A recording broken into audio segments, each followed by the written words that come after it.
Sounds great. Well, let's hop in. It's wonderful to meet you. Thank you so much for taking a minute out today. Absolutely. The pleasure is all mine, and really looking forward to our conversation. Me too. And I always begin my conversations with the whole COVID thing. 6 years ago, it changed so much about everything. How did you get through that era, and how has it changed the way that you work and do things today?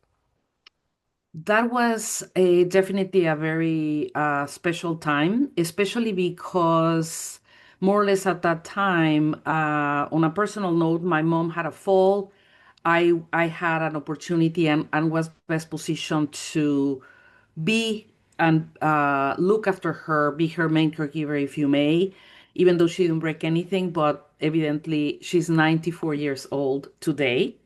So that was an amazing opportunity for me to reconnect, I think, with my mom in a completely different level. That was amazing. And at the same time, from a professional perspective, have an opportunity to recalibrate what did I want to do, what do I wanted to focus on going forward. So I was fortunate enough to have that opportunity. I'm not saying by any means that it was easy. It was very challenging on both fronts, but it gave me an opportunity to step back and look at a bigger picture and say, what do you really want to do going forward? And that is what brought me to define a new business model and focus on areas that I really, really wanted to focus on based on the experience that I have had for, you know, close to 30 years at that point, I guess, 28 at that point. Sure. Well, let's talk about the pivot. Let's talk about exactly what you do today. I'm going to put you in front of a bunch of 13-year-olds. It's career day, and one of the kids wants to know what you do for a living. How do you answer them? What I do is help people be at their best and their happiest when they're at work. It doesn't really matter what they do. That's what my focus is. And they're probably going to say, wow, work and happy? That probably doesn't compute very well. When I see my parents coming exhausted and always like talking about their work and their boss or their challenges, which is pretty normal. And how do you do the happy and the good and be at their best? How do you do that, right? Probably that is what they might be thinking. Yeah. So, how do you do it? What's the framework? What's kind of the method? Yeah, what I do and what I have focused on is really go at the human level. So rather than go uniquely at the behavioral level, which is what if you think about of any program or any new skill that we acquire, we typically go to modify or enhance or bring a new way of doing things as part of your repertoire as a professional or even when you're in school. And what I understood and had an opportunity to deeply reflect upon is how can I really make sure that this behavioral change happens? The only way and stakes, if you may, is really going at the human level. And that specifically brought me to really go very, very deep into neuroscience, get certified as a neuroplastician, etc. And that is what I think is my advantage. And basically, what that means is, playing with the cards that we all have as humans, and rather than go against our grain as human beings, go in our favor. And that is what I think generates a lot of these long lasting changes, and people can really evaluate and assess what's really important to them and how do they make all of that work for themselves. So, let's go back to the classroom when you were that age, when you were 12 or 13. What was your Mhm. dream job? What did you want to be when you grew up? I was always fascinated by work and work in the sense of why do I have a teacher still to this day? I remember my teacher, my second grade teacher, Miss Yola. She was amazing. Her classes, the way she helped us and taught us how to, add, subtract, multiply. She always created these little experiences in the classroom. To this day, I remember them. My fifth grade teacher, Miss Elcita, the same thing. At the same time, I always had teachers that were, I would say, average. Obviously, now I know that, but at that point in time, it was a little bit of why can school be more fun, like in these classes? And why are some people so miserable working? Because that also showed up. And at that point in time, my interpretation was, why are some teachers so mean and so always like in a bad mood? Like at home, we used to say like a sergeant without a salary. Like, why are you always angry? So that was always in my mind, and it stayed and it prevailed until I had to choose what I wanted to study and where I wanted to focus on, which was organizational psychology, which is basically behavior of people or humans at work. That is basically what so I did continue to connect the dots, and thank you. That's a beautiful question. Yeah, thank you. So take me back to your roots. Where are you originally from Houston? I'm originally from Mexico, born and Okay. raised in Mexico City. And for the past 22 years, I've been here in the States. The interesting thing for me was there's two things. One, our parents were always very adamant, very emphatic about the importance of education and the value that that would bring in our lives. And neither of my parents went to college. My dad was a self-made entrepreneur, and he was very sharp with numbers and very good in building relationships, etc. And that is what got him, the possibility to build a life not only for him and my mom, but for the five of us, but also the opportunity, of course, to um, recognize what potentially could have happened if he would have gone to school as well, to college.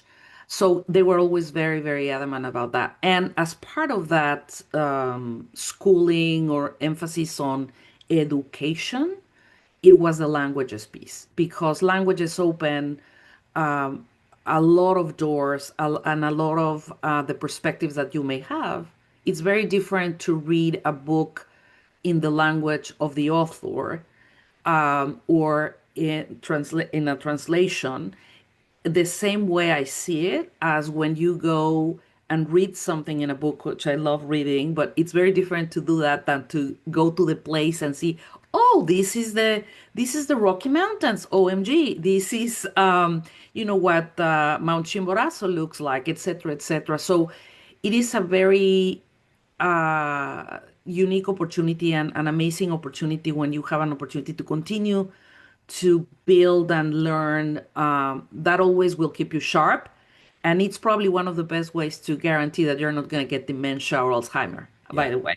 Yeah, for sure. For So sure. who's been your inspirational force? Who's been kind of a hero for you to navigate and find your place in the world?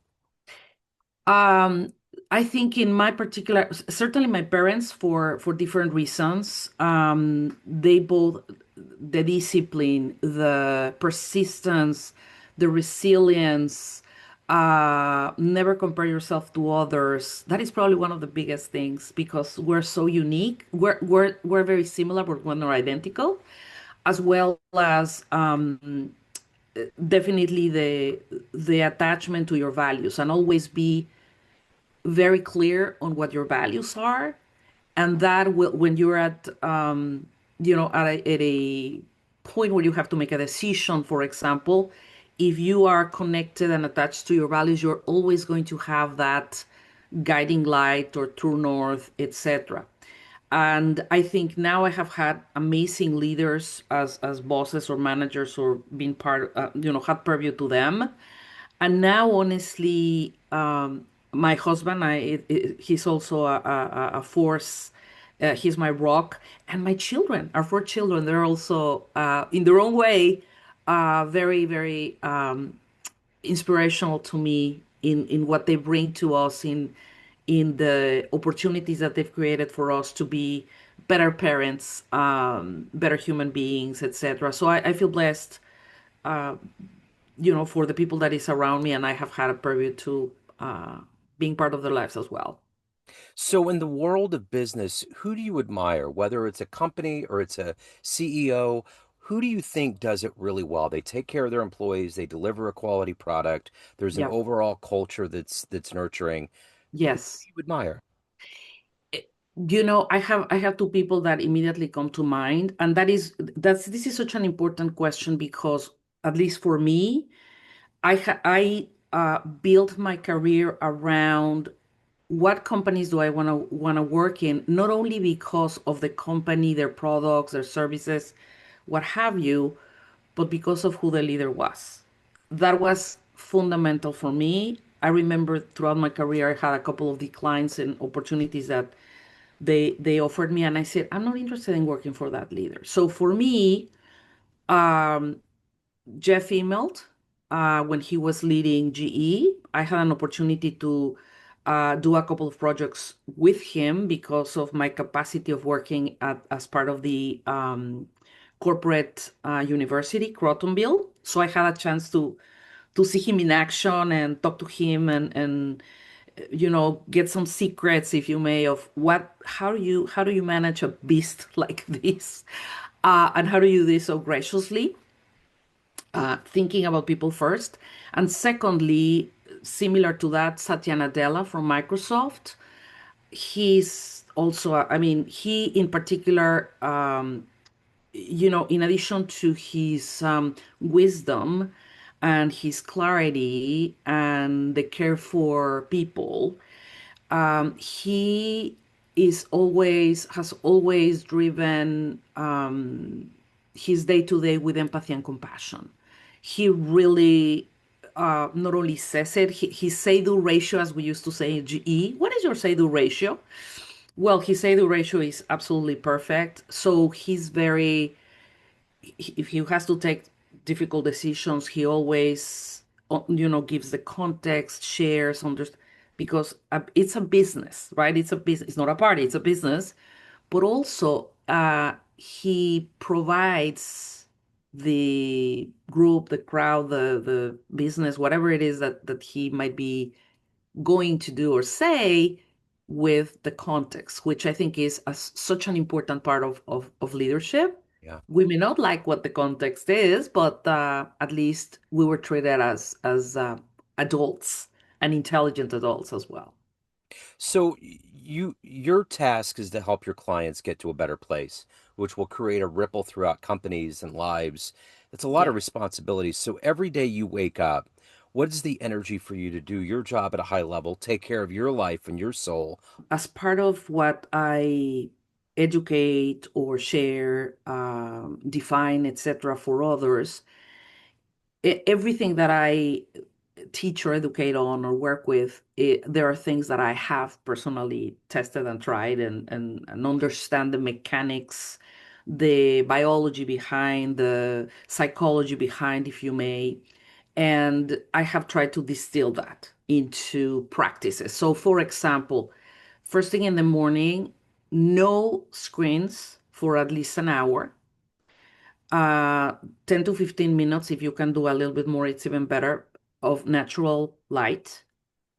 So that's very, very important. Drink a glass of water first thing in the morning, like before coffee. And believe me, I don't compute without coffee. So that was one of the tough ones. And this is prefaced as well, Joe, by a very good night's sleep, I would say. And there's some things that are critical in order to have a great, today is Tuesday. In order to have an amazing Wednesday, you have to do some prep work the day before, for example, on how you go to sleep. No screens at least 1 hour before going to bed. We can read, we can meditate, we can have a conversation, what another concept, etc. And then, of course, that is going to help you get into a rhythm. I mean, sleep is a complete process and flow, but the temperature in your room, that it's dark, etc. But there are some things that you have to absolutely look after. So an amazing night's sleep is going to give you an amazing advantage.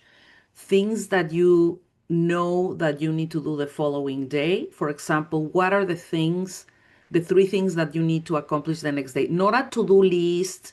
I'm talking about accomplishments, things that are fundamental for your success so that your brain doesn't have to carry that throughout the night. It's already written and taken care of. So those, I would say those two pillars, like day before and kicking off the day, and there's other practices throughout the day, but those are like fundamental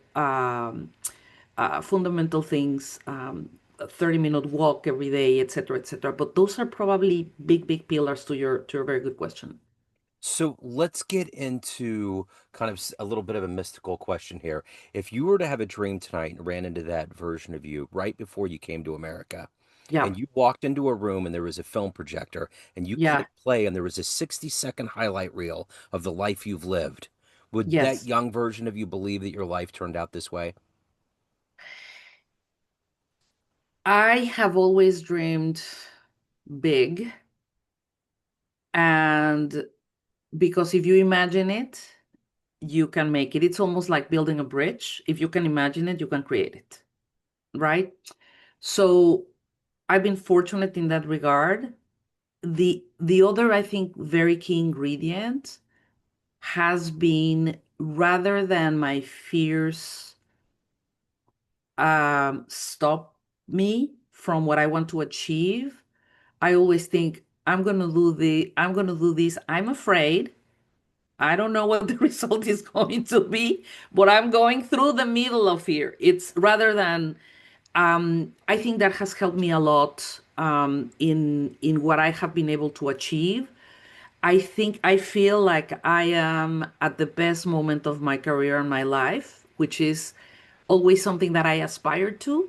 Yeah. It didn't matter at what time. And believe me, there have been very complex times for me, professionally or personally. And it's been like, okay, lady, dust yourself, pick yourself up from the floor, wherever you are, and get up and go forward. So I'm very grateful more than anything.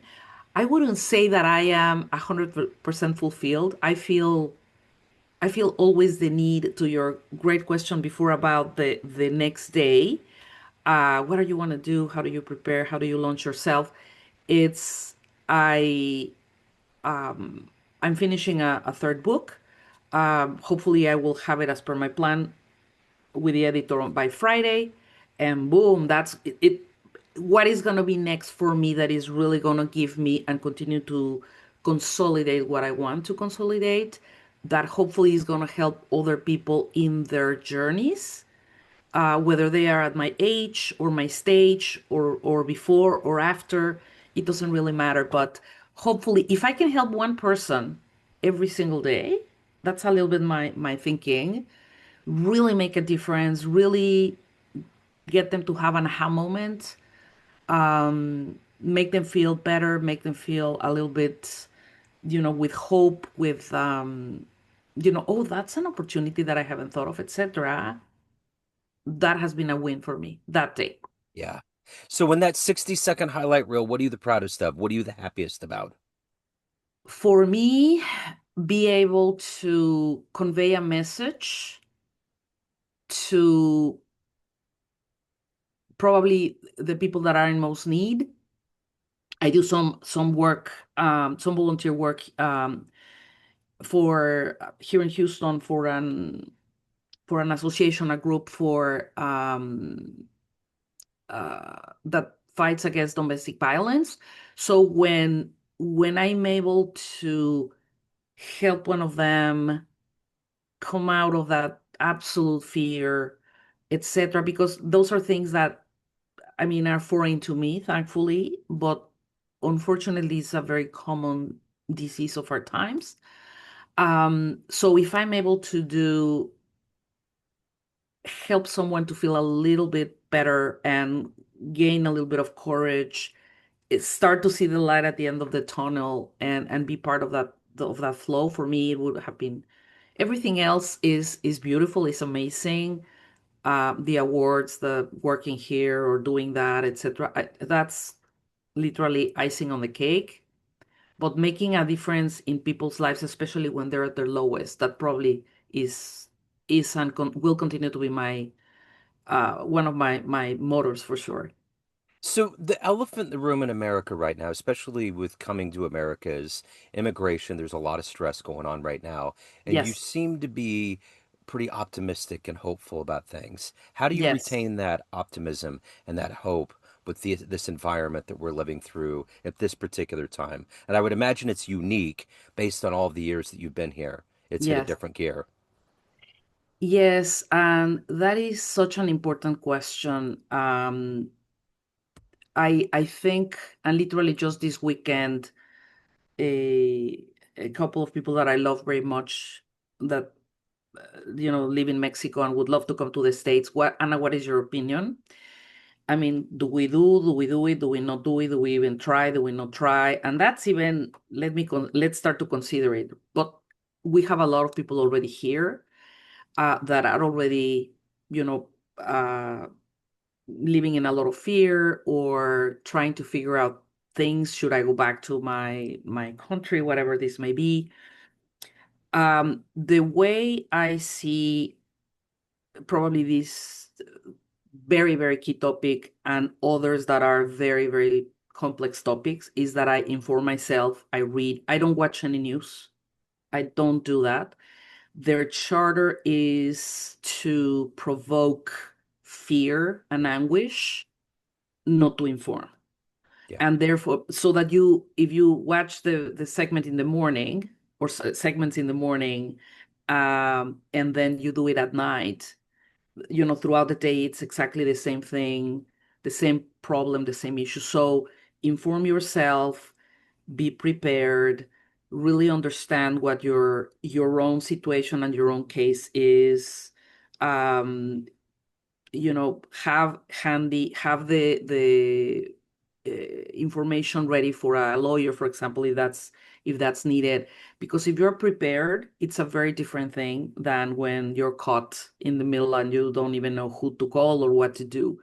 So educate yourself, surround yourself by people who evidently know more than you do about the topic, and absolutely continue to try. Is well worth it. Understand what your value is, what you bring to the table. Ensure that people who should know what your value is know about it, etc. It's not simple. It's work and it's a lot of work, but I firmly believe that it can be done. And this, like many other things, will pass Yeah, for sure. I get it. for So at sure. the end of the day, everyone has a perception of you, family, friends, clients, colleagues, Yeah. everyone that knows you, but you're the one that's in control of what the world sees. What's your perception of you? Who do you think you are? I think I am hardworking, smart working. I probably should say that rather than hard, smart working. That is has been one of my pivots, for sure, because it's not about the hours. It's about the intention and the clarity of what you want to achieve every day. Going back to our conversation a few minutes ago on how do you make the best of your day. So that is one. Smart working. I'm very loyal. I love to help people. I like to make a difference in people's lives. And one of the things that I think I'm very proud of, honestly, is that I have had the courage to leave relationships that subtract in my life and basically don't give me anything. That has been probably one of the big pivots of the past few years.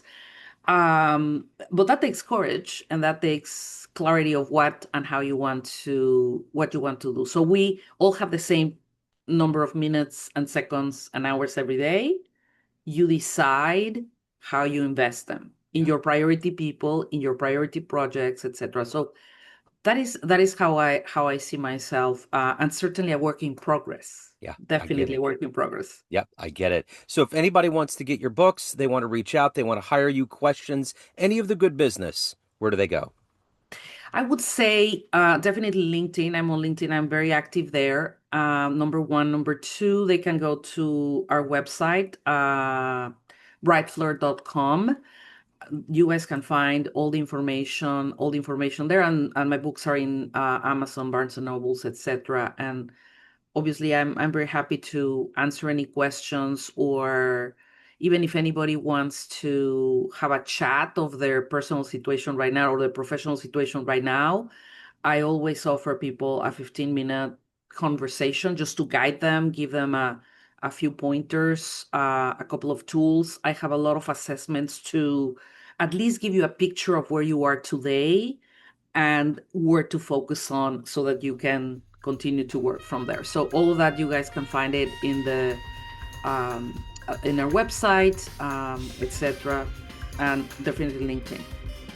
Wonderful. I will put all of these links in the show notes. This has been absolutely wonderful. Thank you so much for your time, for your story. Best of luck with everything. I appreciate it. Thank you, and thank you for the amazing work that you do as well. That is always invaluable. Changing one person and one life at a time. You're obviously touching and influencing a lot of lives. So thank you as well for all your hard work and beautiful work. Absolutely. I love it. And